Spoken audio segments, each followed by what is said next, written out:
Assalamualaikum semuanya, selamat datang di channel Naim Panca. Di video ini saya akan bagikan tutorial mematikan suara ketukan keypad pada HP Samsung. Saat kita akan melakukan telepon dengan mengetikkan nomor di keypad ini, nanti akan ada suaranya seperti ini. Jadi tut tut tut tut seperti ini ya. Nah, untuk cara menghilangkannya, silakan kalian tonton video ini sampai selesai. Jangan lupa subscribe serta aktifkan loncengnya.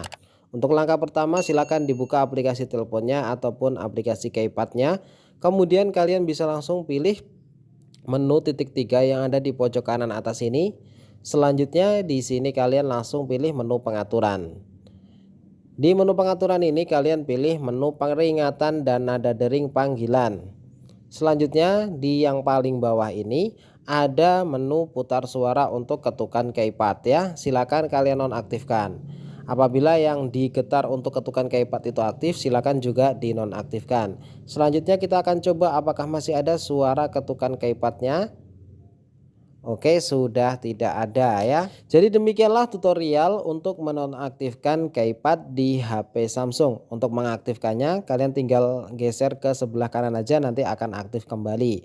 Oke, sekian dulu. Saya akhiri, wassalamualaikum warahmatullahi wabarakatuh.